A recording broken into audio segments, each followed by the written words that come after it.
Sharma commerce academy part B का पहला chapter चल रहा है financial statement of a company, जिसका वीडियो लेक्चर 1 आप कर चुके हैं, वीडियो लेक्चर 2 स्टार्ट करने जा रहे हैं। आज हम बात करेंगे बेटा एसेट्स के ऊपर। एसेट्स क्या होती हैं ये तो आपने पढ़ा ही है +1 में, टेंजिबल इंटेंजिबल, ठीक है, फिक्टिशियस एसेट्स, वेस्टिंग एसेट, या पढ़ चुके हो सारा बेटा। बट यहाँ पे हम बात कर रहे हैं +2 लेवल के हिसाब से। तो एसेट्स दो मेजर हेड्स हैं बेटा, अगर मेजर हेड पूछिए तो सिर्फ दो ही हैं, non current assets and current assets. अब नॉन करंट के एसेट्स के अंदर अगर आप देखें बेटा, अगर आप इसका मोबाइल नंबर जैसे बनाया था पिछला वैसे बनाएं तो 2 अपने मेजर हेड्स हो गए। इसका ए सब हेड हो गया, A B C D E, total कितने हो गए बेटा? 5 अपने सब हेड्स हो गए इसके, ठीक है। फिक्स एसेट्स के अंदर बेटा 4 सब हेड्स हैं, जिसके अंदर पहले में हेड्स में बात करेंगे टेंजिबल एसेट्स की, which we can see and touch, land building plant which are in use only. Intangible assets which we can't see and touch, goodwill, patent, trademark, copyright, masters, computer softwares. Capital work in progress, जो building बन रही है अभी use में नहीं है, furniture ready हो रहा है यूज़ में नहीं है। इनटेंजिबल एसेट अंडर डेवलपमेंट, जो गुडविल के लिए अप्लाई किया हुआ है, पेटेंट के लिए अप्लाई किया है, कॉपीराइट के लिए अप्लाई किया हुआ है, रिसर्च वर्क चल रहा है। So these are the intangible asset under development. जो यूज़ में आ गए वो टेंजिबल एसेट्स हैं, इंटेंजिबल एसेट हो गया। जो टेंजिबल एसेट यूज़ में नहीं है, बन रहे हैं, कैपिटल वर्क इन प्रोग्रेस। और इंटेंजिबल एसेट अभी यूज़ में नहीं है, अप्लाई किए हुए हैं, intangible asset under development. Non current investments, इनके बारे में बात करेंगे। डेफर्ड टैक्स एसेट, मैंने आपको पहले कहा था एक 2 वर्ड है, deferred tax liability and deferred asset. इसके बाद आप डिटेल में इसके बारे में बात करेंगे, कैसे होता है इसके बारे में बात करेंगे। Long term loans advances, other non current assets, ये अपने 5 हेड हो गए बेटा। करंट एसेट्स के अंदर अपने फिर 6 हेड्स हैं, 6 है टोटल, तो 256 इसका कोड बैलेंस एसेट हेड का बन जाएगा अपने पास। 2 मेजर हेड हो गए, आगे पहले के 5 सब हेड है, दूसरे के 6 सब हेड है। सब हेड्स को याद करने के लिए जैसे इसमें क्या लिखा है अपने पास, नॉन करंट इन्वेस्टमेंट, तो यहाँ पे क्या आ गया current investment. Non current investment यहाँ पे क्या आ गया current investment. Deferred tax assets की जगह आ जाएगा इन्वेंट्रीज। उसके बाद long term loans, short term loans, other non current assets, other current assets, तो ये आपका हो जाएगा। इसमें 3 ये डिफरेंट हो जाएंगे आपके पास, ये 3 डिफरेंट है। जैसे ये डेली अब आप पिछली बैलेंस शीट में अप्लाई करते आए हैं, कौन कौन से, इन्वेंट्री, स्टॉक को कहा गया है, ट्रेड सीबल्स, बिल सीबल्स एंड और क्या था, डेटर्स, ये आप उसके अंदर आएंगे। कैश एंड कैश इक्विवेलेंट्स में आप कड़ी स्टडी करते हो, cash in hand, cash at banks, drafts, cheques, इनके बारे में, ईयर मार्क्स, इनके बारे में स्टडी करेंगे अपन। तो ये अपने टोटल आ गया बैलेंस शीट का, ये अपना दोनों साइड इक्वल आनी चाहिए बेटा। अब देखते हैं बेटा ऐसे साइड में क्या क्या लेना है बेटा का। ऐसे साइड के अंदर सबसे पहले अपना आ गया, asset shall be classified as current when it is satisfied any of the following criteria. तो क्या है, operating cycle expected to be realised in और इंटेंडेड फॉर सेल। अब यहाँ देखिए बेटा क्या सब वर्ड यूज़ किया उसने, रियलाइज्ड इन या इंटेंडेड फॉर सेल, जो माना गया सेल के लिए या कंजम्पशन ऑफ द कंपनी के लिए। कब, नॉर्मल ऑपरेटिंग साइकिल। अब नॉर्मल ऑपरेटिंग साइकिल क्या है, can not be identified, it assume to be have it during 12 months. तो नॉर्मल ऑपरेटिंग साइकिल मतलब कैश को कैश में कन्वर्ट होने में कितना समय लगता है। मान लीजिए जैसे बेटा ऑपरेटिंग साइकिल आपकी बुक में एग्जाम्पल बनाओगे इस प्रकार का,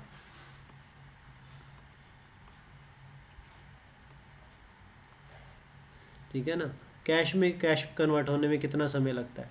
मान लीजिए कंपनी ने पैसे लगाए, यहाँ माल बनाया, रॉ मटेरियल तैयार किया, रॉ मटेरियल से कंपनी ने रॉ मटेरियल ख़रीदा, रॉ मटेरियल से कंपनी ने क्या बनाया, फिनिश प्रोडक्ट बनाया, फिनिश प्रोडक्ट से कंपनी ने क्या किया, उसको स्टॉक में जो कन्वर्ट हो गया था उसको आगे बेच दिया, डेटर्स कन्वर्ट हो गए, डेटर से पैसे आने में जो समय लगा, कैश में कैश को कन्वर्ट होने में जो समय लगा, that is the operating cycle. So during that process, ये 8 महीने का भी हो सकता है, कई बार 10 महीने का भी है, कई बार 13 महीने का भी है।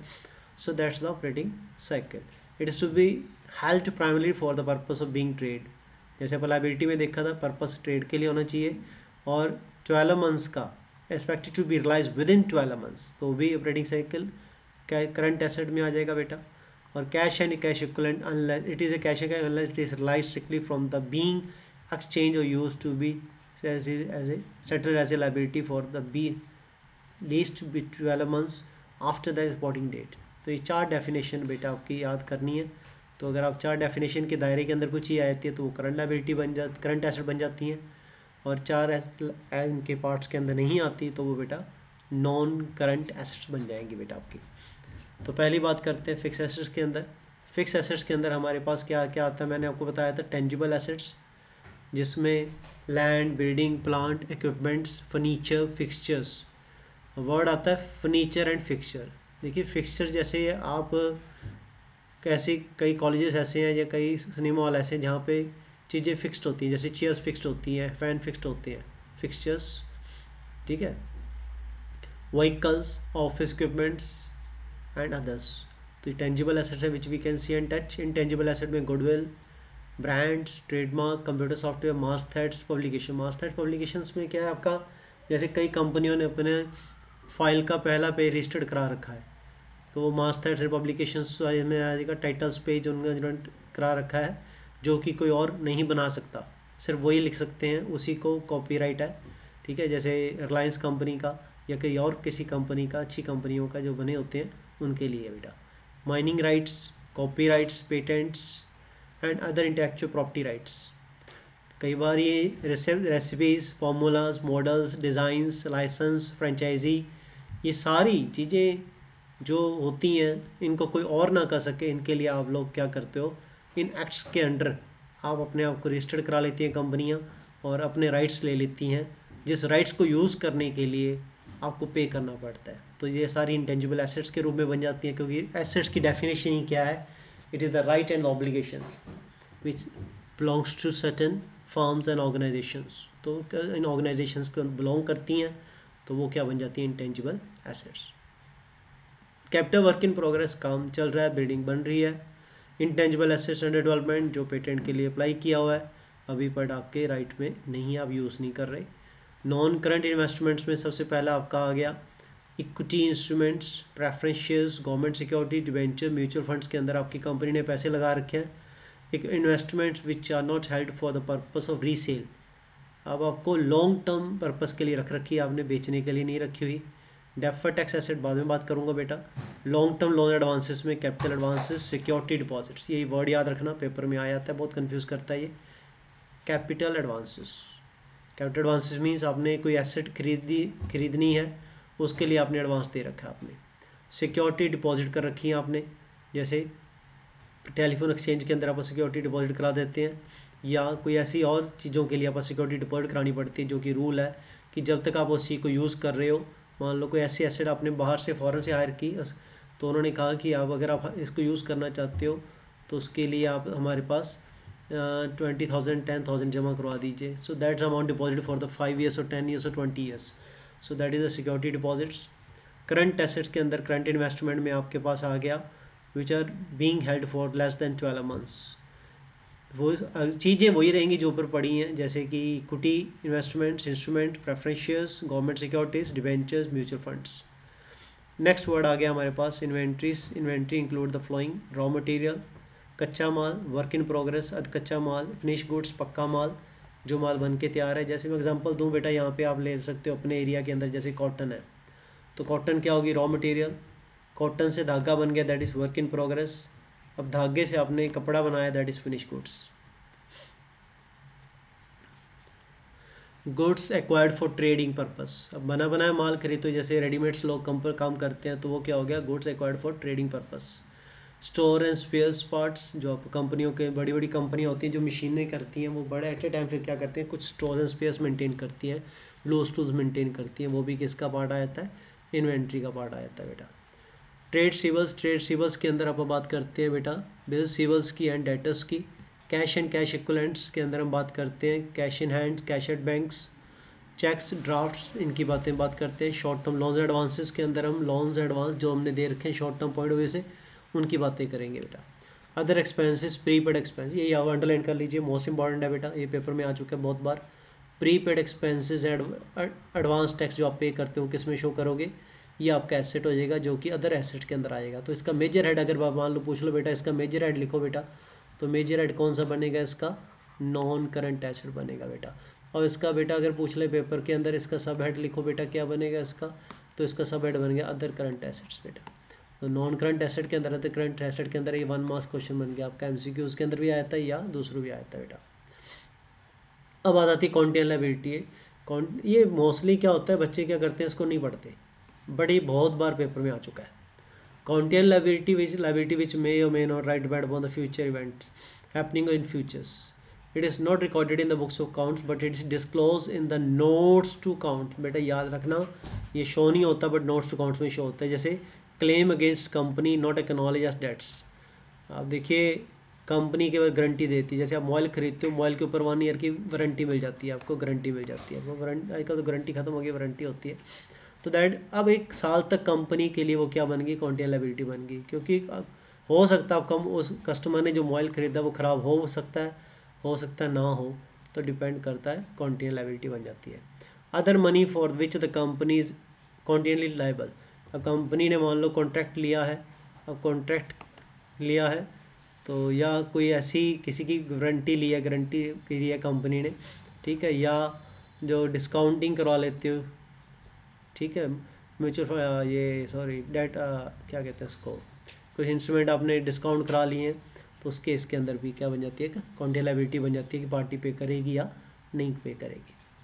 कैपिटल कमिटमेंट्स के अंदर financial commitment due to activity arise by the company undertaken, अब यहाँ पे वो आपका वर्ड आ सकता है contract, undertaken by it, company ने कॉन्ट्रैक्ट लिया कि फ्यूचर में पूरा करने का और कल को नहीं कर पाई तो कंपनी के लिए कैपिटल कमिटमेंट है अनकॉल्ड लायबिलिटीज,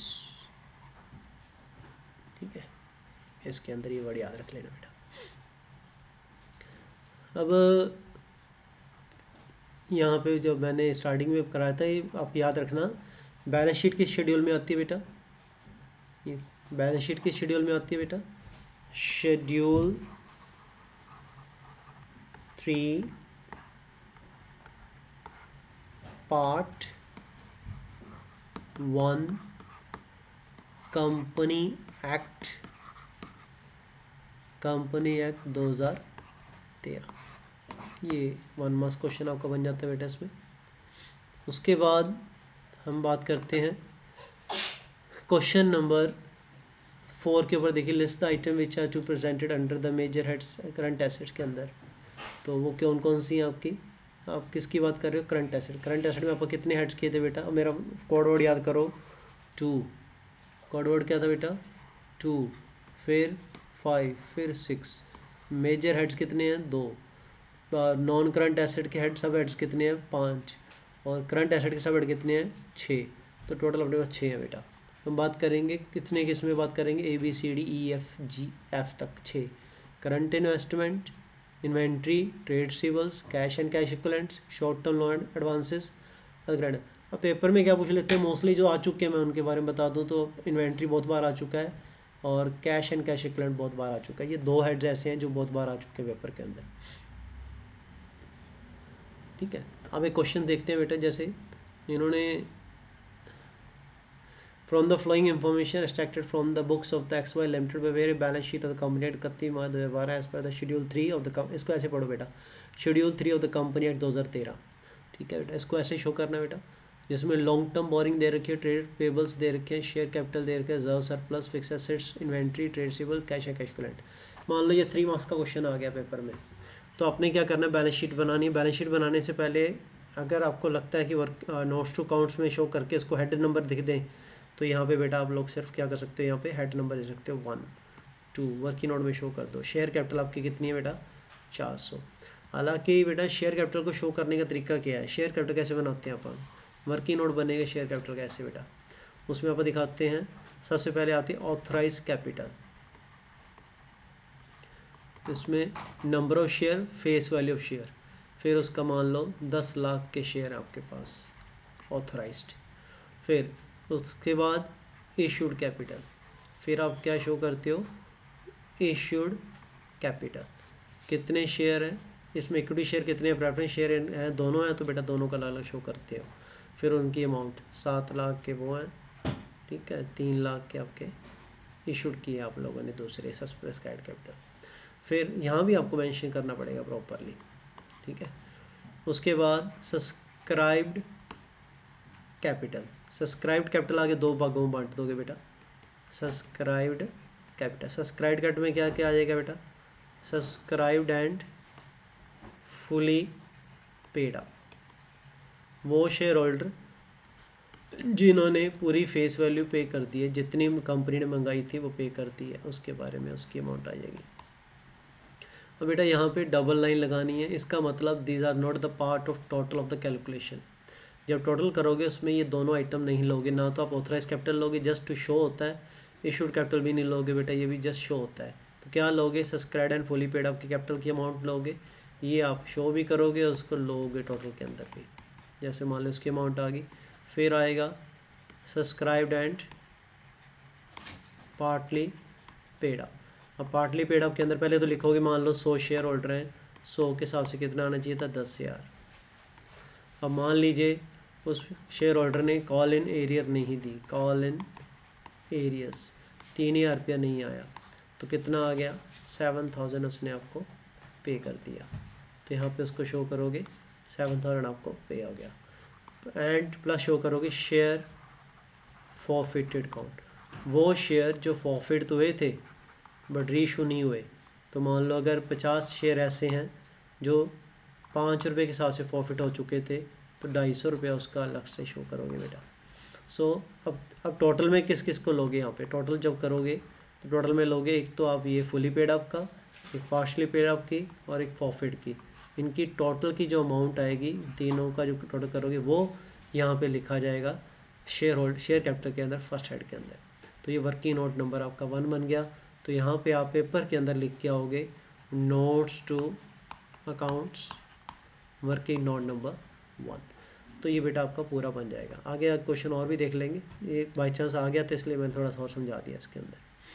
हालांकि बुक वाले ने, नोट्स वालों ने इतना पूरा उसमें नहीं बनाया हुआ, कई क्वेश्चंस में बना हुआ है, कईयों में नहीं बना हुआ बेटा। तो ये देख लीजिए बेटा, सबसे पहले कंपनी का नाम आएगा बेटा, फिर बैलेंस शीट एज एट किस डेट को बना रहे हो बेटा।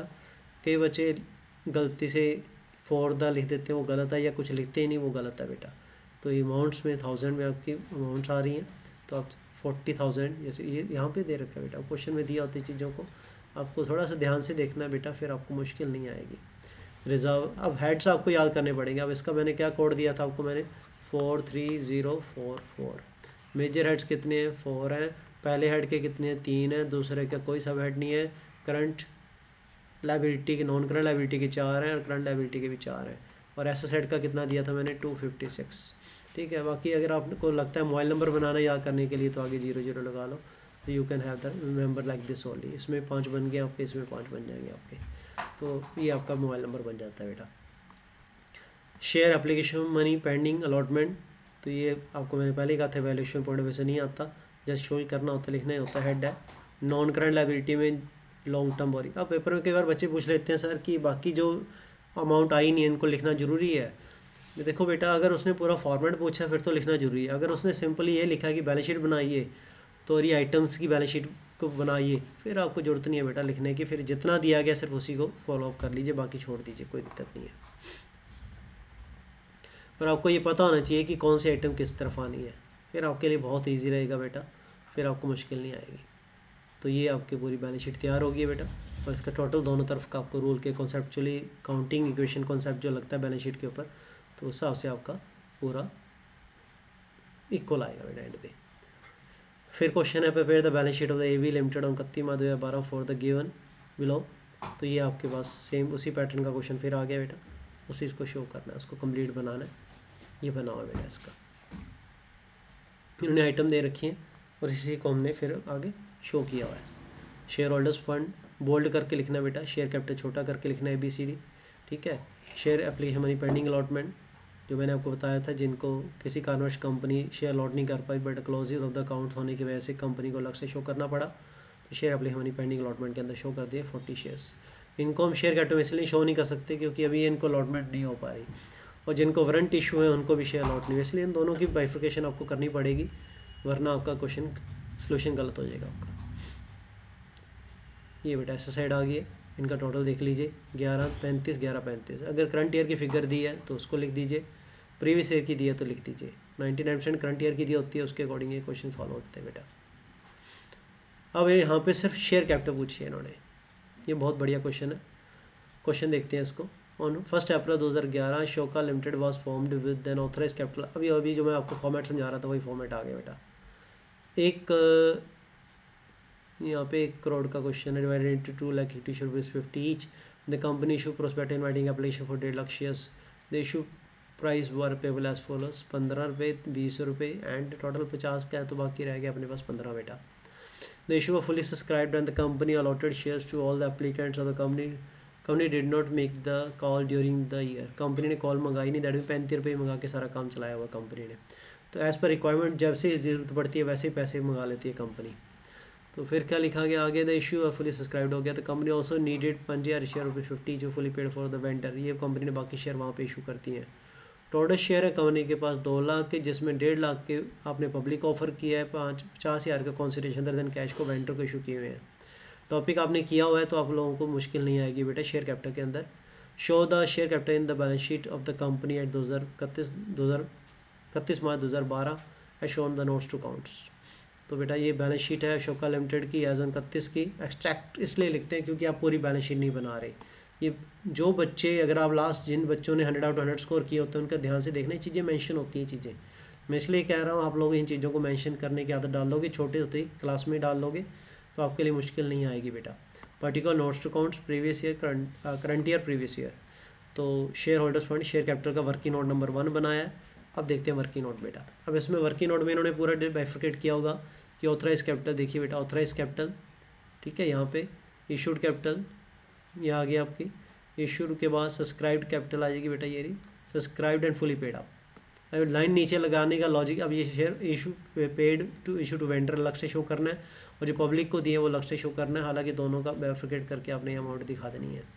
उसके बाद subscribed and fully paid up के अंदर बेटा जितने शेयर आपके फुली पेड अप हो गए हैं, पेड इशू टू वेंडर को कितने दे दिए गए, पब्लिक ने जो लिए थे बट फुली पेड अप नहीं है उनको अलग से शो कर दो बेटा। तो ये आपकी अमाउंट आ जाएगी यहाँ पे। तो इसका टोटल करके आपने शो करना है। अगर आप ध्यान से देखो तो ओनली सब्सक्राइब्ड वाला पार्ट आपने शो करना है नोट्स टू अकाउंट्स के अंदर 5250। तो ये आपका 5500 रुपये आपकी टोटल अमाउंट शो हो जाएगी। ये देख लीजिए बेटा, ना ही आपने ऑथराइज अमाउंट लेनी है ना ही आपने इशूड अमाउंट लेनी है, ओनली क्या लेनी है, subscribed fully paid up, subscribed partially paid up and share forfeited account which is not reissued. बस ये 3 चीज़ें आपने लेनी होती हैं बेटा टोटल के अंदर, उसको आपने शो करना है। Prepare the notes to accounts given inventory. अब सिर्फ किसका आ गया, इन्वेंट्री का आ गया। Raw material, work in progress, finish goods, stock in trade, ये सारे लेने हैं इन्वेंट्री के अंदर। आपको मैंने अभी पढ़ाया था store space and loose tools, सभी का टोटल कर दोगे, इन टोटल करके आप उसको शो कर दोगे। अगला है टेंजिबल फिक्स एसेट्स के अंदर आपको अलग से कराया था इसका, tangible assets, intangible asset, capital work in progress, intangible under development, इनको अलग अलग से शो करोगे आप। अब ये क्वेश्चंस हैं जो लास्ट कुछ क्वेश्चन आ चुके हैं, जैसे ये है क्वेश्चन है पूछा गया है uncalled liability on partially paid up share cap purchased. Commitment के अंदर आपने परचेज़ की है, मान लो आप अपनी कंपनी इन्वेस्टमेंट की है और आपने 10 रुपये का कोई शेयर खरीद रखा है जिसको अभी 8 रुपये आपने पे किए हैं, 2 रुपये भी जो आपने पे नहीं किए वो आपका कमिटमेंट में शो हो जाएंगे, क्योंकि वो uncalled liability on partially paid up shares purchased.